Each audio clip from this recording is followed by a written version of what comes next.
Então, o título da nossa palavra hoje é Ensina-nos a contar os nossos dias. Essa é a nossa ministração, ensina-nos a contar os nossos dias. Então você vai entender, à medida que a gente vai ministrando, você vai entender o porquê desse título.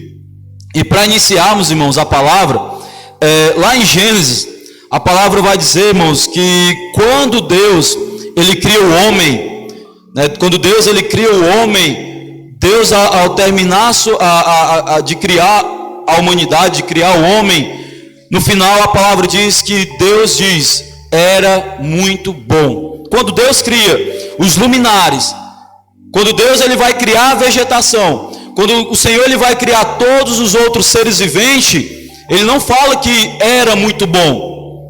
Somente ao criar o homem, escutem isso, irmão, somente ao criar o homem, Deus vai dizer, era muito bom. E ele não diz em nenhuma outra criação, ele vai dizer quando vai criar o homem, era muito bom. E somente, irmãos, ao criar o homem, Deus vai dizer também assim, façamos a nossa imagem e a nossa semelhança. Somente ao homem, ele vai dizer, façamos o homem a nossa imagem e semelhança. E você vai ler no verso 26 de Gênesis, no capítulo 1, você vê que Deus, ele convoca a trindade, toda a trindade, né? Deus Filho, Deus Espírito Santo. Deus, ele fala, quando ele vai dizer assim, façamos o homem, ou seja, é como se ele estivesse convocando a trindade para observar aquela criação que ele iria criar a sua imagem e semelhança. Ou seja, não estou dizendo, irmãos, eu não estou dizendo aqui para vocês que quando Deus ele vai criar todos os outros seres, né, e os luminares e toda a criação, eu não estou dizendo que o Espírito Santo e Deus Filho estavam à parte disso, não, ou seja, não estavam cientes daquilo que Deus estava fazendo. Eu não estou dizendo que eles não estavam cientes do que estava acontecendo, eles estavam, mas se nós pararmos para observar, quando nós lemos as Escrituras, é no verso 26, onde o homem vai ser criado, é que Deus ele convoca Deus Filho e Deus Espírito Santo e diz assim, façamos o homem a nossa imagem e semelhança.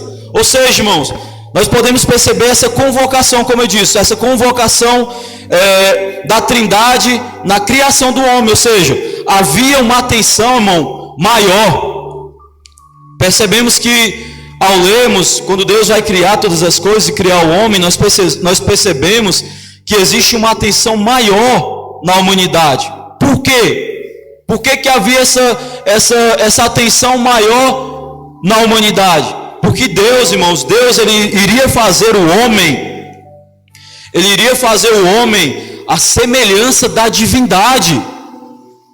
Por isso que houve toda a atenção da trindade, Deus Pai, Deus Filho e Deus Espírito Santo, porque Deus iria criar o homem à sua semelhança, a semelhança da divindade.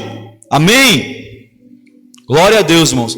Então, irmãos, somente o homem, olha só, o homem ele foi criado, então escutem isso, o homem ele foi criado um ser imortal.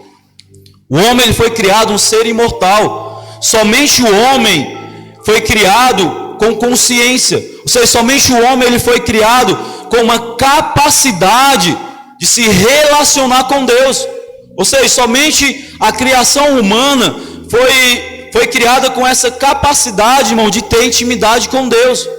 Nenhuma outra foi criada. Nenhuma outra criação recebeu essa capacitação de se relacionar com Deus. Mas o homem teve essa capacitação de se relacionar com o Pai, com Deus, com a divindade. E aí você pode perguntar, mas como é que você afirma isso? Como é que você diz que somente o homem foi criado com essa capacidade de se relacionar com Deus? Paulo ele vai dizer isso lá em Romanos. Paulo ele vai dizer lá em Romanos, no capítulo 8, dizendo que a criação, ela ficou sujeita, irmãos, à consequência do pecado. Ela teve que se sujeitar às consequências do pecado. Não foi pela sua própria vontade, mas foi por causa daquele que a sujeitou. É isso que vai dizer lá em Romanos, no capítulo 8. Então abra sua Bíblia em Romanos, capítulo 8, no verso 19 ao 21. Romanos, capítulo 8. Quero ler com você o verso 19 ao 21. Diz assim, ó: a natureza criada aguarda com grande expectativa que os filhos de Deus sejam revelados, pois ela foi submetida à inutilidade, não pela sua própria escolha, mas por causa da vontade daquele que a sujeitou, na esperança de que a própria natureza criada será libertada da escravidão, da decadência em que se encontra, recebendo a gloriosa liberdade dos filhos de Deus. Ou seja, quando o homem ele peca, né, porque o homem ele estava ali, era alguém que tinha recebido da parte de Deus a autoridade de sujeitar todas as coisas. Ou seja, quando ele peca, irmãos, quando o homem peca, toda consequência do pecado afeta toda a criação. Ou seja, por isso que existe o tsunami, os maremotos, né, as tempestades, tudo por conta do pecado, por causa do pecado, a consequência do pecado. Ou seja, a criação ela foi afetada por causa da escolha humana, da escolha errada do homem. Mas o homem foi o único ser a ser criado com essa capacidade de se relacionar com Deus. Amém?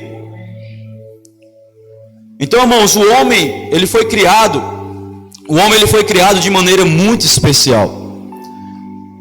Então o homem, a humanidade, ela foi criada de uma maneira muito especial. Lá em Salmos, no capítulo 8, Salmos capítulo 8, no verso 5 e 7, irmãos, ao 7, na tradução NVI, a palavra vai dizer que Deus fez o homem um pouco menor dos seres celestiais.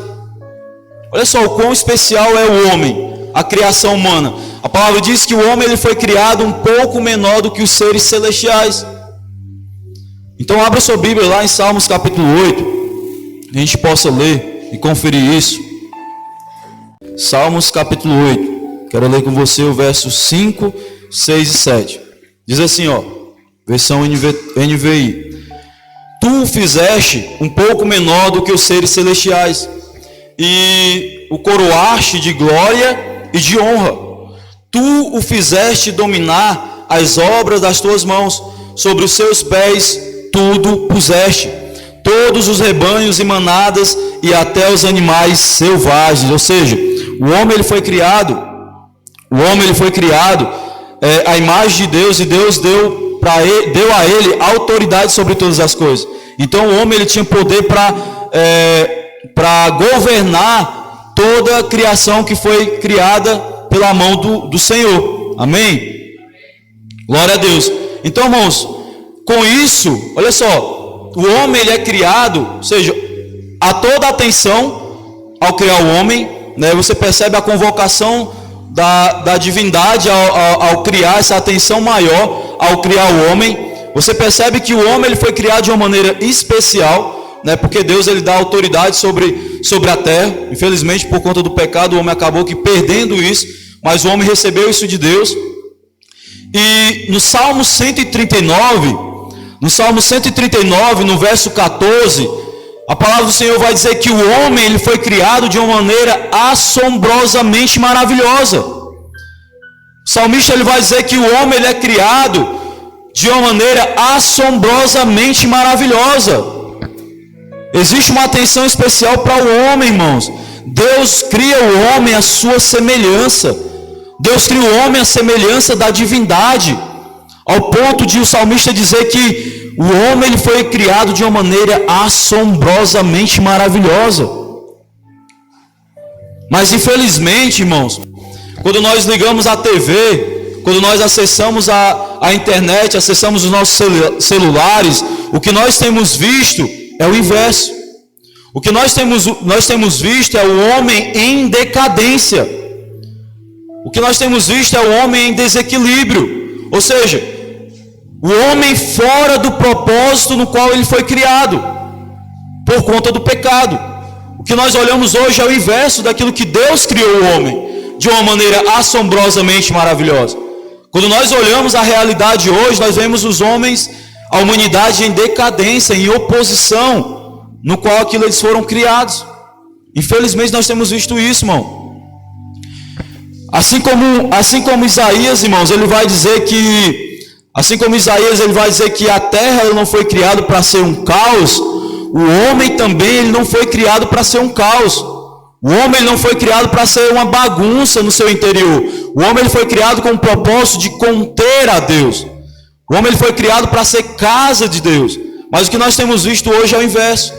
Nós temos visto hoje a humanidade, o homem caído num verdadeiro caos, numa crise emocional, problemas com relacionamentos e por aí vai. O que nós temos visto é uma decadência da humanidade.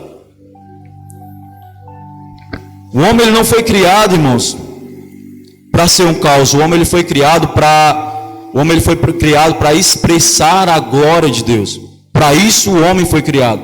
O homem ele foi criado para expressar a glória de Deus. Mas infelizmente o pecado ele veio. E a palavra diz que no momento em que o homem peca, a palavra diz que o homem ele foi afastado da glória de Deus.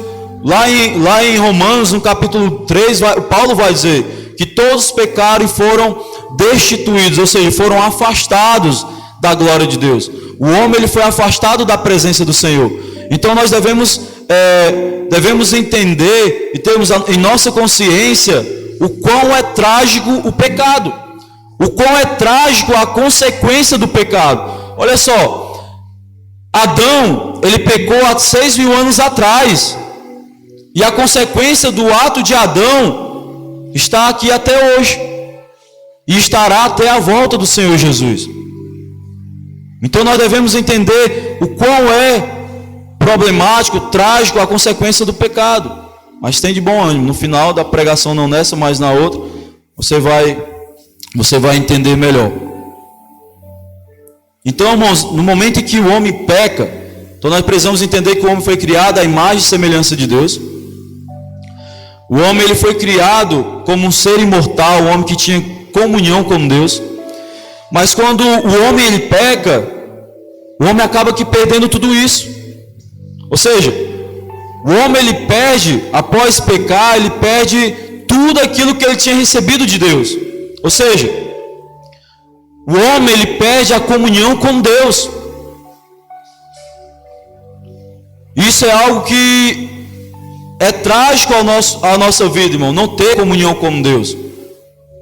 Não ter comunhão com Deus é algo que, eu não consigo nem expressar palavras para dizer o quão é horrível, o quanto é penoso a nós não termos esse relacionamento com Deus. O exemplo disso é Jesus, que clamou: Eli, Eli, lama sabachthani. Ou seja, Senhor, Senhor, por que me abandonastes? Ou seja, naquele momento o pai se separa do filho. Eles viviam em plena harmonia. Deus Pai, Deus Filho e Espírito Santo viviam em plena harmonia desde a eternidade. O momento em que Deus Filho se separa de Deus Pai é na cruz, quando é lançado sobre ele todos os nossos pecados. Ou seja, quando o homem ele peca, ele perde essa comunhão com Deus. Talvez você ainda não entendeu a realidade do que é ter intimidade com o Pai. Talvez eu falasse e o homem perdeu comunhão com Deus, para você ainda não gera um quebrantamento no seu coração ainda. Talvez porque ainda você ainda não tem essa intimidade com Ele. Mas quando você começar a ter intimidade com Deus, você começa a entender assim: nossa, o pecado realmente foi horrível para a humanidade, ao ponto de o homem não mais se relacionar com Deus, de não ter essa intimidade com o Senhor, de poder conhecer o coração do Pai, de conhecer a Deus e se fazer conhecido a Ele. Quando o homem peca, ele perde essa comunhão com Deus, irmão. E quando o homem também ele peca, ele acaba que perdendo o poder do livre-arbítrio. O homem ele não tem mais o livre-arbítrio, ele passa a ser escravo. O homem ele passa a ser escravo da carne, o homem ele passa a ser escravo da alma, e o homem ele passa a ser escravo das circunstâncias. O homem passa a ser escravo das circunstâncias, irmãos. E uma outra coisa, o homem deixa de ser imortal.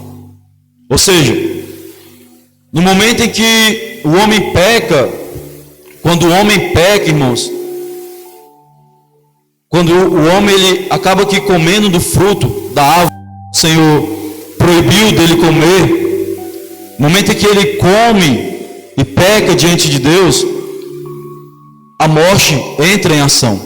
Ou seja, onde o homem seria um ser imortal, o homem ele passa a ter seus dias contados, seus dias de nascer e o seu dia de morrer. Ou seja, o tempo do homem nessa terra acaba que sendo encurtado por conta do pecado. O homem ele acaba que vivendo uma vida limitada.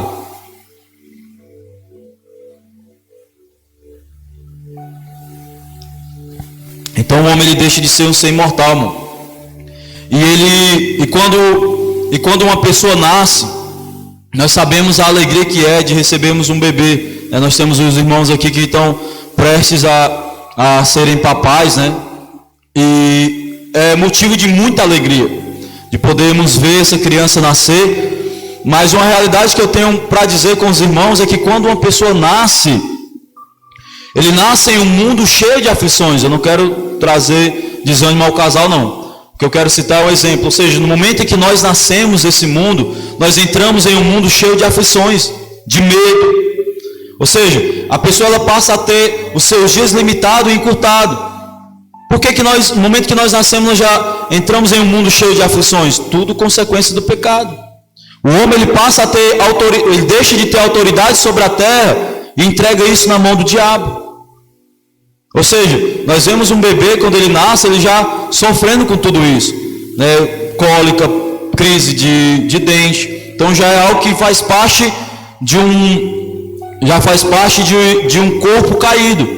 Porque quando a criança nasce, ela não nasce com o DNA de Deus. Ela nasce com a natureza dos pais. Ou seja, uma natureza que nós herdamos dos nossos pais herdou dos seus pais, e por aí vai até chegar a Adão. Ou seja, nós herdamos uma natureza pecaminosa. Nós acabamos herdando uma natureza pecaminosa. Mas lá em Eclesiastes, ou seja, eu acabei de falar, nós entramos em um mundo cheio de aflições, de medo. Mas lá em Eclesiastes, no capítulo 7, abra sua Bíblia, Eclesiastes capítulo 7.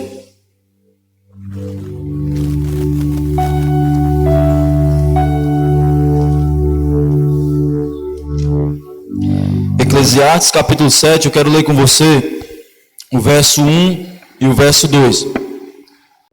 O bom nome é melhor do que um perfume finíssimo. Aí ele conclui o verso 1 dizendo assim, ó: e o dia da morte é melhor do que o dia do nascimento. É melhor ir a uma casa onde há luto do que uma casa em festa. Então vamos entender isso. Então quando nós lemos as escrituras, quando nós lemos aquilo que Salomão está dizendo, nós precisamos entender a palavra de Deus, irmãos, segundo a luz do Espírito Santo. Porque Salomão está dizendo assim, ó: é melhor o dia que nós morremos do que o dia que nós nascemos. É melhor estarmos em uma casa de luto, ou seja, é melhor estarmos em uma casa em velório, né? Estarmos em um velório, de que estarmos em uma casa de festa. Ou seja, esse primeiro versículo que Salomão vai dizer que é melhor o dia que nós morremos do que o dia que nós nascemos, nós precisamos entender à luz da palavra de Deus. Por quê? Porque senão nós vamos se tornar pessoas depressivas. Porque todo depressivo ele quer se suicidar. Toda pessoa que sofre com depressão, para ele a morte é um alívio. Para ele se suicidar será motivo de alívio. Mas é um pensamento totalmente errado. É um sofismo que está na mente dessa pessoa. E nós precisamos orar por essas pessoas que estão opressas, irmãos, depressivas. Por quê? Porque a morte, ou seja, morrer sem Cristo, em vez dela ter um alívio do seu sofrimento nessa terra, aumentará mais ainda o sofrimento dela. Por quê? Porque quando ela morre sem Cristo, o lugar onde ela irá estar na eternidade é o inferno e não os céus.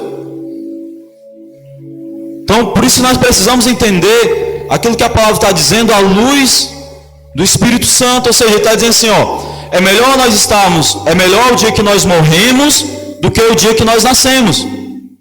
Ou seja, como eu acabei de falar, citando a criança, quando nós nascemos, nós entramos em um mundo caído.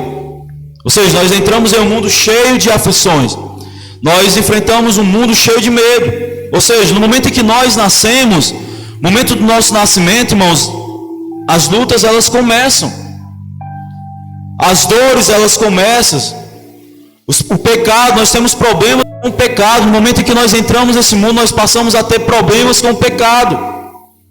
Passamos a ter problemas com enfermidades. Passamos a ter problemas com medo, com as circunstâncias. Mas quando nós estamos em Cristo, olha só, mas quando nós estamos em Cristo, quando nós morremos, todas essas coisas acabam. E eu não estou pedindo para que você morra não, mano. Estou dizendo que nós entramos em um mundo caído e é inevitável passar por todas essas coisas. Mas quando nós morremos com Cristo, todo esse sofrimento, ele acaba. Por quê? Porque esses sofrimentos são algo que acontece aqui nessa terra.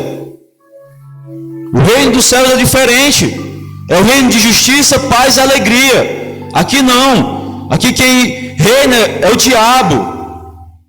E aqui há aflições, medo, perseguições, enfermidades.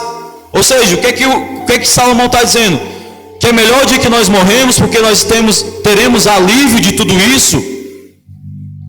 Porque quando nós morremos em Cristo, nós iremos para a glória com o Senhor.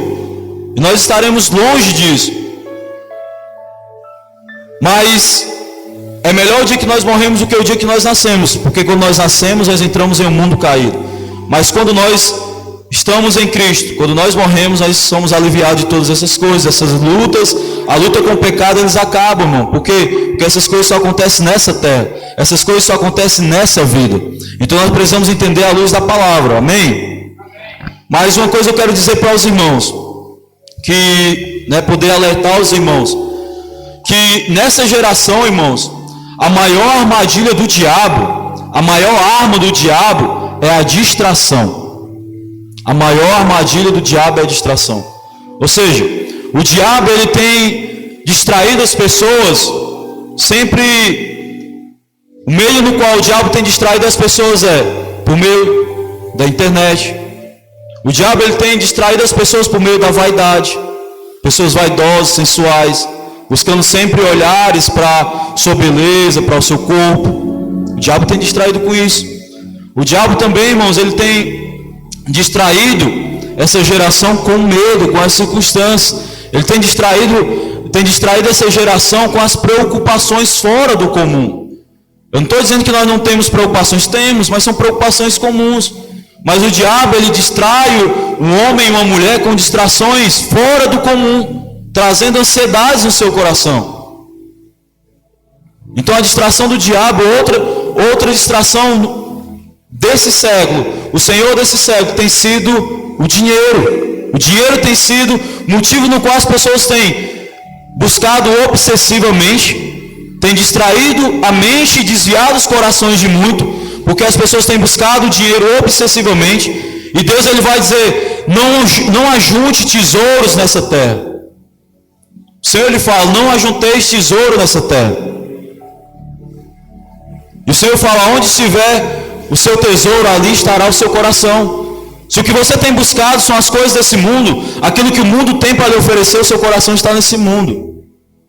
Mas se o que você tem buscado é o reino dos céus, o seu coração está na eternidade. E o Senhor lhe fala, buscai primeiro o reino dos céus e as outras coisas serão acrescentadas. Nós não devemos inverter, irmãos. Então o dinheiro tem sido o senhor desse século. O Senhor ele vai dizer, não tem como você amar a Deus Senhor.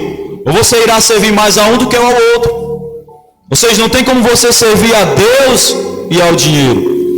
O dinheiro tem sido uma grande distração para as pessoas nessa geração. Ao ponto dela desviar os seus corações, irmãos. Então, no verso 2 de Eclesiastes, como a gente leu, Salomão ele vai dizer, é melhor estarmos em uma casa de luto do que estarmos em uma casa de festa. Ou seja, Nós somos proibidos de festejar? Não, irmãos. Nós não somos proibidos de festejar. Não é isso que a palavra do Senhor está dizendo, que nós somos proibidos de festejar. Não é isso. Até porque a gente tem que sentar, irmão, para a gente combinar o nosso rolo fest, né? A gente não botou, os irmãos gostaram. Então a gente pode sim festejar, irmãos. Mas o que é que ele está dizendo? Que quando nós estamos em um velório, irmãos, é em um velório que nós paramos para meditar na nossa vida. É em um velório que nós olhamos para aquela pessoa que está ali em um caixão e nós paramos e pensamos: nossa, se Jesus não voltar, esse é meu destino. É a certeza que eu tenho, que eu irei morrer. Eu estou falando para nós como cristãos, quando eu falo de uma morte, é a morte da carne, não do espírito. Essa carne não há salvação, há condenação para essa carne. E a palavra do Senhor diz que o salário do pecado é a morte. Então a nossa carne, ela irá morrer. Então, irmãos, é em um velório que nós paramos para pensar, meditarmos na nossa vida. Sabemos o que nós temos investido na nossa vida. Muitas vezes nós nos preocupamos muito com coisas que são incertas. São coisas importantes, mas muitas vezes são coisas incertas. O nosso trabalho é importante, mas é incerto. E muitas vezes nós nos dedicamos ao máximo. Muitas vezes nós nos dedicamos ao máximo no nosso trabalho, mas é algo incerto. Nós buscamos termos excelência no nosso trabalho, mas é uma coisa incerta. Pode darmos certo no trabalho como não. Nosso casamento também é importante. Nós temos investido no nosso casamento, mas é uma coisa incerta. Em um curso em que eu vou prestar, muitas vezes nós dedicamos tempos e tempos e tempos estudando, mas é uma coisa incerta. É importante? Mas é uma coisa incerta. Mas nós devemos nos preocupar muito mais com aquilo que é certo. E se Jesus não voltar, nós iremos partir desse mundo, irmãos. Todos nós iremos partir para a eternidade. Ou a eternidade com Deus, ou a eternidade sem Deus. Ou na eternidade experimentando da graça de Deus, da presença de Deus, ou na eternidade experimentando no lago de fogo a ira de Deus. No Salmo 90, Moisés vai dizer: ensina-nos, ó Deus, a contarmos o nosso dia, para que nós venhamos a alcançar um coração sábio. Então Moisés ele fala ao Senhor: Senhor, ensina-nos, Senhor, a contar os nossos dias, para que nós venhamos a termos um coração sábio. E aí, irmãos, você pode perguntar: mas como é que nós podemos contar os nossos dias? Como é que nós podemos contarmos o nosso dia de maneira correta? E eu respondo: é vivendo certo. Mas quando eu digo que é vivendo certo, eu não estou dizendo que você deve viver uma vida moralmente correta.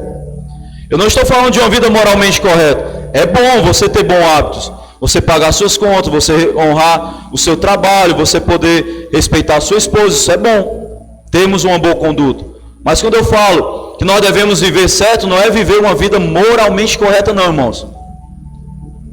Quando eu falo vivermos uma vida correta, é vivermos uma vida do ponto de vista de Deus. Vivemos uma vida como Deus conta. Vivemos uma vida correta à luz dos olhos de Deus. Amém? Então nós temos um exemplo. Quero dar um exemplo para você de um bolo. Ou seja, imagine que você é alguém que deduz, né? Tipo, você chama Jesus para tomar um café da tarde na sua casa. E aí você diz assim: nossa, Jesus ama bolo de chocolate. Aí você dedica a sua manhã inteira, né? Você dedica a sua manhã inteira no bolo de chocolate. Não, Jesus ama chocolate. E aí você conclui o bolo, Jesus chega, você pede Jesus para entrar. Amém, irmãos? Então, você convida Jesus, pede ele para sentar e fala assim: Jesus, eu preparei para você o bolo que você ama. E Jesus, é claro, gentil, né? Ele olha para você, sorri, aí olha para o bolo e ri e diz assim: realmente a aparência do bolo tá boa, muito boa. O cheirinho também tá bom, mas eu quero dizer para você que eu não gosto de bolo de chocolate. O bolo de chocolate me causa náuseas, me causa tontura. Eu não posso comer chocolate que me dá tontura. Então o que acontece, irmão? aquilo que você dedicou para fazer para Deus, achando que era o correto, foi frustrado.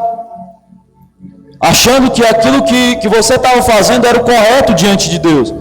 Mas no momento que você está diante de Deus, você percebe que aquilo que você se dedicou o tempo todo não era a vontade dele. E nós acabamos nos frustrando. É por isso que nós precisamos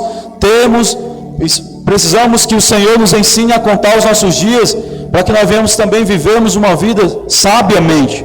Porque, irmão, quando nós adquirimos um coração sábio, quando nós temos um coração cheio de sabedoria, nós sofremos menos nessa vida. Não é que não venha o sofrimento, porque Jesus vai dizer que no mundo tereis aflições.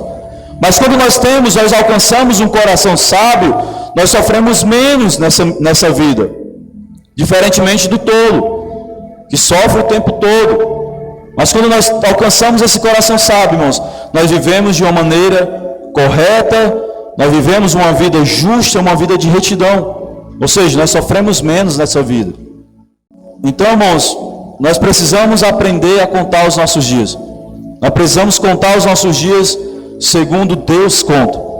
E o primeiro ponto, são 4 pontos, né? Nós vamos finalizar no primeiro ponto. Iremos continuar no próximo domingo, então não perca.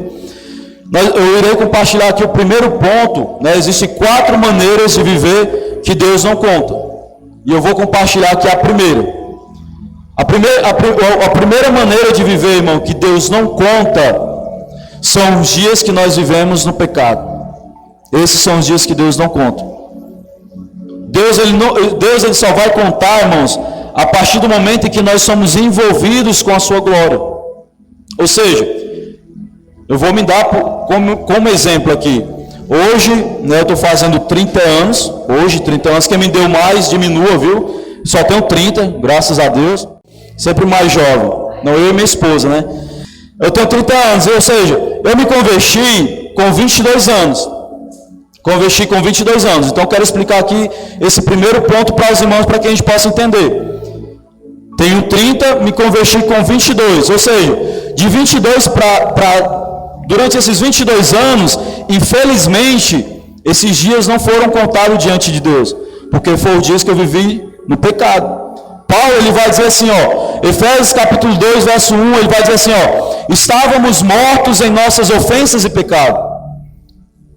A palavra de Deus está dizendo que nós estávamos mortos em desobediência a Deus e em pecado. Porque as escrituras vai dizer que a carne, ela se opõe ao Espírito. A carne, ela não faz a vontade de Deus. A carne, ela vive em desobediência à vontade de Deus. Então, nós precisamos sermos cristãos que possamos viver segundo o Espírito e não segundo a carne. Porque senão você vai tropeçar o tempo todo, irmão. Então, Paulo está dizendo que nós estávamos mortos em ofensas e em pecado. Mas aí você pode perguntar, mas você não morreu? Você está aqui, você está aniversariando hoje. Mas quando a palavra de Deus vai dizer que nós estávamos mortos, ele está falando de uma morte espiritual. Não é uma morte física, é uma morte espiritual. Quando Deus ele fala assim, ó, Adão, você pode comer de tudo, mas não coma da árvore que está no meio do jardim, que era a árvore do conhecimento do bem e do mal. Porque se você comer dela, você vai morrer. Só que quando ele fala para Adão isso, ele não está falando de uma morte física, ele está falando de uma morte espiritual. Então por isso que Paulo fala que nós estávamos mortos em ofensas e em pecado. O homem ele passa a não ter mais o livre-arbítrio, ele passa a ser escravo da carne. Nós vamos ler no verso 2 lá de Efésios, não vou ler aqui com você possa ler em casa, conferir isso, que nós éramos escravos da carne, do desejo da carne, dos nossos pensamentos, e éramos escravos de principados, irmãos, de demônios, nós éramos escravos de demônios. Então, irmãos, Deus ele conta a partir do momento em que nós somos envolvidos com a sua glória, ou seja, ele conta a partir do seu novo nascimento. Ou seja, eu me converti com 22 anos, então de 22 anos até 30 são 8 anos. Ou seja, diante de Deus eu sou uma criança, tenho 8 anos de idade diante do Senhor. De acordo com esse primeiro ponto, então vamos entender. De acordo com esse primeiro ponto, que Deus só conta os dias que nós vivemos quando nós nascemos de novo, a partir daí que Deus começa a contar, a partir desse primeiro ponto, Deus começa a contar a partir do seu novo nascimento, amém? Então, se Deus ele conta a partir do novo nascimento, o que é preciso? O que é necessário? É necessário que nós venhamos a nascer de novo. Há uma necessidade, a necessidade de nascermos de novo. Ou seja, às vezes as pessoas caem no erro de dizer que todos somos filhos de Deus. Isso não é uma realidade. Isso é uma mentira. Todos não são filhos de Deus. A palavra do Senhor vai dizer lá em João, no capítulo 1, no verso 12, ele vai dizer que todos quanto receberam, deu-lhes o direito, o poder de se tornarem filhos de Deus. Ou seja, todos são criaturas de Deus, mas nem todos são filhos de Deus. Então existe essa necessidade do novo nascimento. Ou seja, é como eu falei bem na metade da pregação. Não adianta, irmãos, vivermos uma vida moralmente correta e dizer assim: ah, eu não brigo com a minha esposa, eu não fumo, eu não bebo, eu não uso outro tipo de droga. Irmão, não é isso que vai te salvar, não. Não são as obras que você faz que vão te salvar, não. Ou seja, tem pessoas que estão vivendo uma vida correta nesse mundo e estão perecendo ao inferno. Se eles não chegarem a aceitar Jesus, eles vão morrer com essa boa conduta, vão para o inferno com essa boa conduta. Nós estamos falando de um novo nascimento.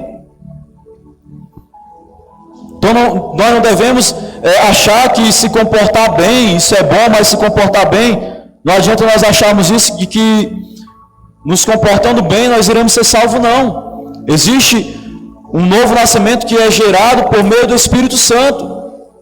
Eu vou finalizar, os irmãos, dizendo algo. Que, irmãos, nós buscamos sempre as coisas que são incertas. E a palavra do Senhor vai dizer o seguinte: Jesus ele vai dizer assim, o que vale você ganhar o mundo inteiro e perder a sua alma? O que vale você se dedicar às coisas desse mundo, aos prazeres desse mundo, e no final você perder a sua alma? Para o ímpio é o seguinte: o que vale você usufruir de todas essas coisas, buscar todas as riquezas desse mundo, todos os prazeres dessa vida, e você ser lançado no inferno. E para nós como cristãos, o que vale vivermos uma vida de vaidade, uma vida vaidosa, sensual, uma vida que nós dedicamos em outras coisas, e no final sermos repreendidos diante de Deus. Deixarmos de usufruir por 1000 anos de recebermos a recompensa de Deus, das nossas obras serem testadas diante do Senhor, e acontecer como esse bolo que o cidadão fez. Fez o bolo de chocolate, e Deus chega lá e diz assim: não gosto de chocolate. E você buscar fazer coisas nessa vida, e o Senhor chegar e queimar todas as suas obras como uma palha que se queima no fogo. Então, irmãos, o que eu quero nesse momento é convidar você a orar. Eu quero que você possa estar de pé nesse momento em oração. Você possa se levantar e nesse momento começar a clamar ao Senhor. Você possa clamar pela sua vida. Se você tem sido alguém que está embriagado por esse mundo, irmãos, comece a clamar pelo Senhor, para que Ele possa te socorrer. Ele é o seu ajudador. O Espírito Santo, a palavra do Senhor diz que Jesus, Ele envia o seu Espírito para ser o nosso ajudador.